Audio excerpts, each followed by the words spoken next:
হুম।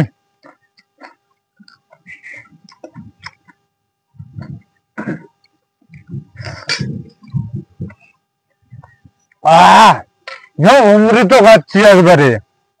বন্ধুরা, Shampa kitchen with village ফুডে আপনাদেরকে স্বাগত।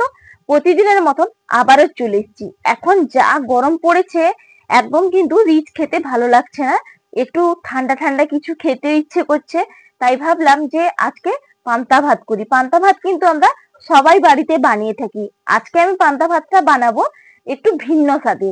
আজকে না, কালকেই সকালেই করব। সেটা আজকে সন্ধ্যের সময় কিন্তু বসিয়ে দেব ভাতটা, তারপর রেখে দেব। সারা রাত রেখে দিলে দারুণ একটা টেস্ট হয়। তারপরে কি করে বানাই আপনারা পুরো ভিডিওটা দেখবেন। তাহলে চলুন উনুনটা ধরিয়ে নিই। দেখুন, উনুনটা আমি ধরিয়ে নেব। আর চেষ্টা করবেন বন্ধুরা, রাতের বেলায় রান্না করে কিন্তু সারা রাত রেখে দিলে পরের দিন দুপুরে খেলে খুব সুন্দর লাগে, একটা দারুণ টেস্ট হয়। উনুনটা ধরিয়ে নেই ভালো করে। উনুনটা আমি ধরিয়ে নিয়েছি। এরপর আমি হাঁড়িটা চাপিয়ে দেব। এখানে আজকে আমি মাটির হাঁড়িতেই রান্না করব। মাটির হাঁড়িতে রান্না করলে অসাধারণ লাগে খেতে। হাঁড়িটা বসিয়ে দিচ্ছি। এরপর আমি জল দিয়ে দিচ্ছি। দেখুন, পরিমাপ অনুযায়ী জল দিয়ে দিয়েছি। এরপর আমি চালটা ভেজে নেব।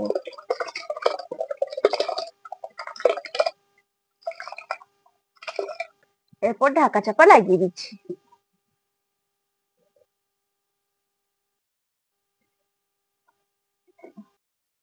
দেখুন, আমি ভাতটা দেখে নিচ্ছি।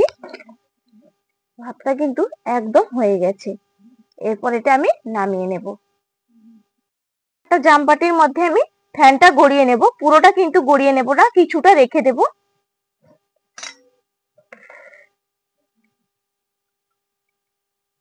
দেখুন, কিছুটা ফ্যান আমি গড়িয়ে দিয়েছি, আর কিছুটা ফ্যান কিন্তু রেখে দিয়েছি। এরপর আমি এর মধ্যেই এই গরম অবস্থায় দিয়ে দেব জল। আর আর কিছুটা ফ্যান কিন্তু হাঁড়ির মধ্যেই থেকে গেছে। এরকম অবস্থায় দিয়ে দিলে খেতে ভালো লাগে। পরিমাপ অনুযায়ী আমি জলটা দিয়ে দিচ্ছি। দিয়ে একটা হাতা দিয়ে একটু নাড়িয়ে দেব।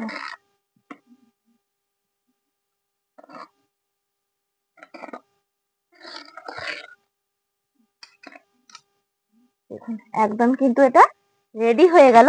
এরপর এটা ঢাকা চাপা দিয়ে রেখে দিচ্ছি সারা রাতের জন্য। এরপর দুপুর বেলা একদম বের করব। কি করে রেডি করি আপনারা পুরোটা জুড়ে হাতে থাকুন। বন্ধুরা, চলে এসেছি। কাল তো রাতের বেলায় পান্তাটা রেডি করেছিলাম, আর এত সুন্দর গন্ধ উঠছে, কি বলবো, কি দারুণ হয়েছে।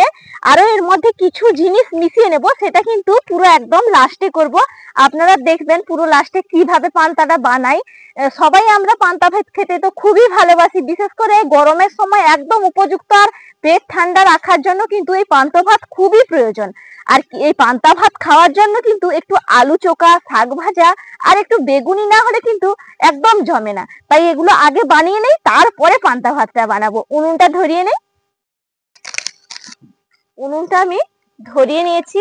এরপর কড়াইটা চাপিয়ে নেব। যেহেতু আলু চোখা করব, সেই জন্য একটু কিন্তু তেল গরম করে নেব। তেলটা গরম করে আলু চোখা মাখলে কিন্তু ভালো লাগে। শুধু সামান্য শুধু লঙ্কা তেল দিয়ে মাখলে না, দারুণ লাগে পান্তা ভাতের সঙ্গে, আর কিছুই চাই না। এর মধ্যে দিয়ে দিচ্ছি সর্ষের তেল।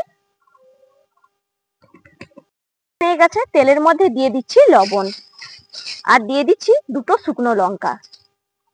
তাহলে মচমচে হবে, আর একদম কিন্তু ছিটকবে না একবারে তেলটা। দেখুন, একদম দেওয়া মাত্র কিন্তু লঙ্কাটা হয়ে গেছে, তুলে নিচ্ছি। এরপর শুধু তেলটাই আমি নামিয়ে নিচ্ছি।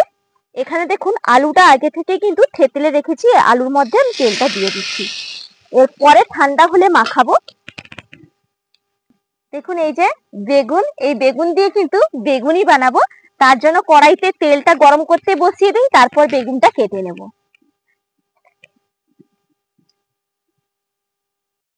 ভালো করে ধুয়ে নিলাম, এরপর কেটে দিচ্ছি। আমরা সবাই কিন্তু বেগুনি ভাজতে জানি, আর বেগুনি খেতেও কিন্তু ভালো লাগে পান্তা ভাতের সঙ্গে, মুড়ির সঙ্গেও ভালো লাগে। একটু পাতলা পাতলা করে কেটে নেব।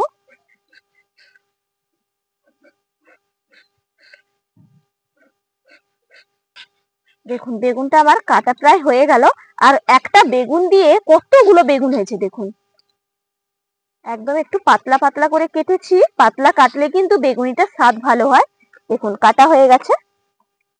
মধ্যে আমি লবণ মাখিয়ে নিচ্ছি, এর সঙ্গে দিয়ে দেব একটু লঙ্কার গুঁড়ি, তাহলে খেতে ভালো লাগে। একদম ঘরোয়া ভাবে বানাবো, যেইভাবে বাড়িতে বানিয়ে খাওয়া হয় সচরাচর সেইভাবেই কিন্তু বানাবো, কোনো রকম ঝামেলা ছাড়াই। দেখুন মাখানো হয়ে গেছে। এরপর একটা জামবাটির মধ্যে বেসন নিয়ে নিচ্ছি,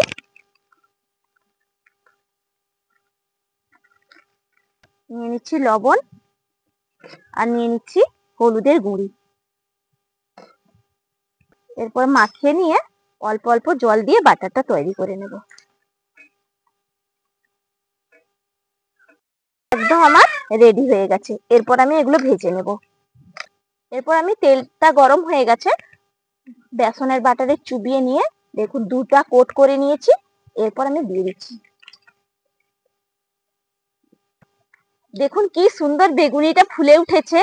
এর মধ্যে কোনো রকম তো খাওয়া সোডা দেওয়া হয়নি, তবুও দেখুন কি সুন্দর হয়েছে। কারণ বেসনটা ভালোভাবে ফেটিয়েছি বলে এতটা সুন্দরভাবে কিন্তু বেগুনিটা ফুলেছে। আর বেগুনি ফুললে না দারুণ লাগে। একদম ভাজা কিন্তু হয়ে গেছে, আমি নামিয়ে নিচ্ছি।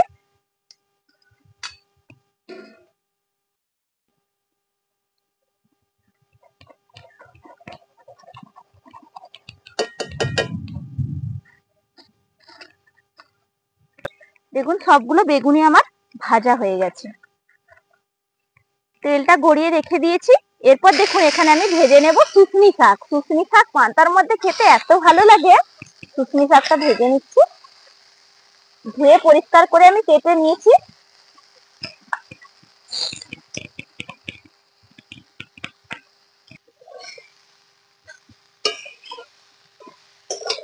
দেখুন নাড়তে নাড়তে কতটুকু হয়ে গেল। এর মধ্যে কিন্তু কোনো রকম এখনো পর্যন্ত জল ব্যবহার করিনি, কারণ একদম নরম কচি শাক, কোনো রকম জলের প্রয়োজন নেই।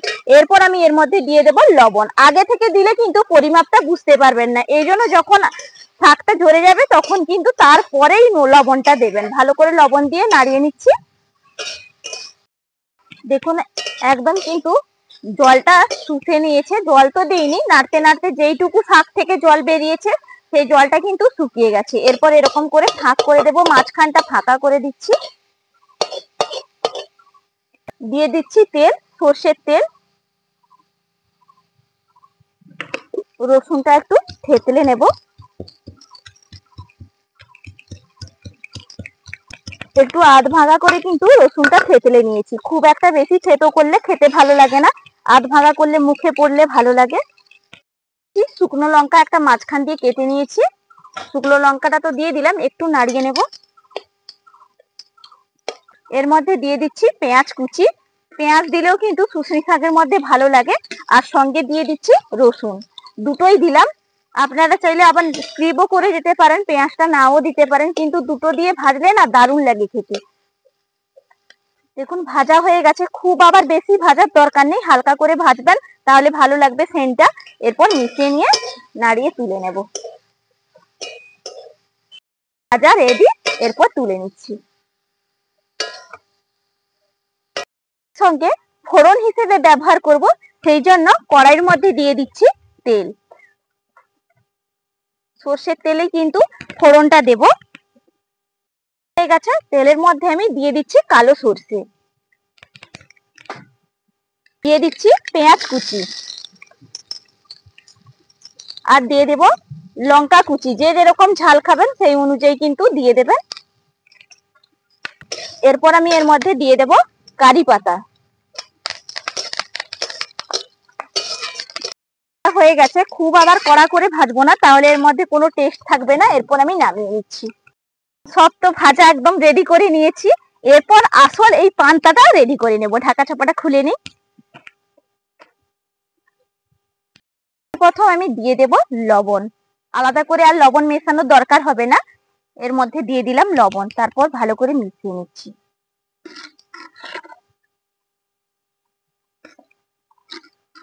করে মিশিয়ে নিয়েছি। এরপর আমি এর মধ্যে দিয়ে দেব টক দই।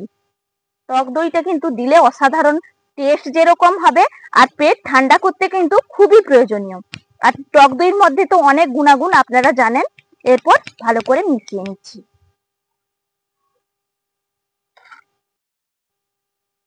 দেখুন ভালো করে দইটা মিশিয়ে নিয়েছি। এরপর আমি এর মধ্যে দিয়ে দেব কাঁচা পেঁয়াজ, কাঁচা লঙ্কা, ধনেপাতা কুচি। এরপর ভালো করে মিশিয়ে নিই। দেখুন কি দারুণ দেখতে লাগছে। দেখুন ভালো করে মিশিয়ে নিয়েছি। এরপর যে ফোড়নটা রেডি করে রেখেছিলাম, কারি পাতা, পেঁয়াজ, কাঁচা লঙ্কা, সর্ষে ফোড়নটা দিয়ে দিচ্ছি। দেখুন কি দারুণ দেখতে লাগছে।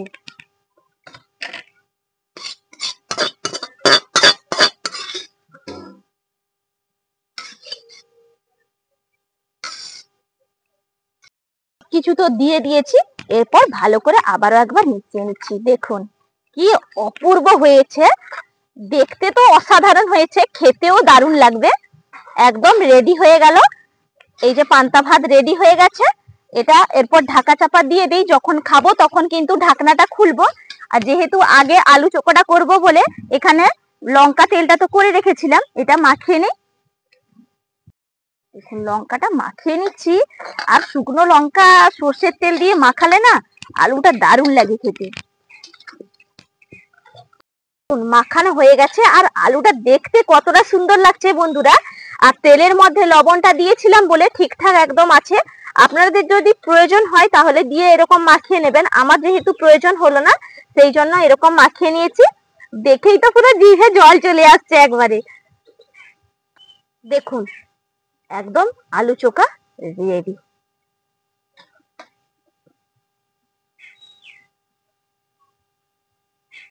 এখন একদম তো রেডি হয়ে বসে গেছি, সবকিছু রেডি। আপনাদের দাদা ভাইও চলে এসছে। পান্তাটা একটু থালার মধ্যে নিয়ে নেই, থালার মধ্যে বেড়ে নিচ্ছি। তাড়াতাড়ি দাও, সেন্ট যা উঠেছে, দেখেই তো পুরো মন ভরে যাচ্ছে। আর এই দুপুর বেলা গরমের সময় একদম উপযুক্ত। তুমি খাও, তারপর দিচ্ছি তোমাকে।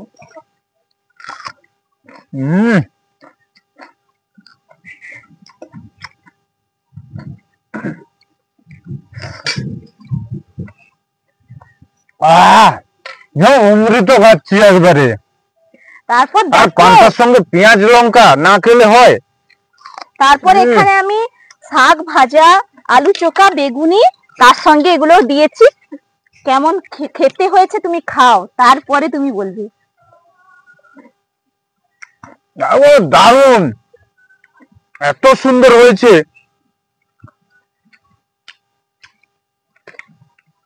প্রত্যেকটা জিনিস অসাধারণ হয়েছে একবারে।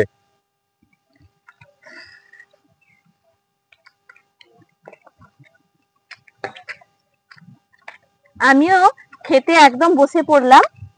একবার দুর্দান্ত হয়েছে।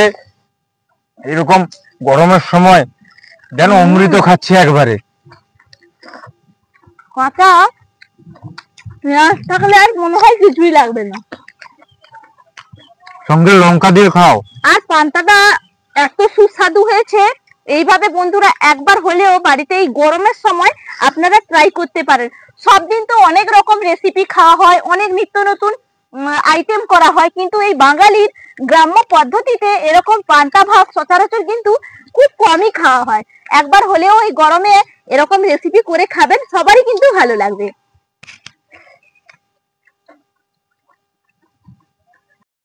আমাদের তো আড্ডা দিতে দিতে খাওয়া দাওয়া কমপ্লিট হয়ে এলো কাছাকাছি। আপনারা সবাই ভালো থাকবেন। অনেক খেয়ে নিয়েছি, ফাটাফাটি একদম পর্ব পেট একবারে ভর্তি হয়ে গেছে, এত বড় হয়ে গেছে পেট একবারে। আপনারা সবাই এই গরমে সুস্থ থাকুন, ভালো থাকুন। আপনারা এইভাবে ট্রাই করবেন বাড়িতে, আশা করি সবারই ভালো লাগবে। তাহলে আজকের মতন এখানে পর্বটা শেষ করছি। আবার আপনাদের সঙ্গে আমার পরের ভিডিওতে বন্ধুরা দেখা হবে। টাটা।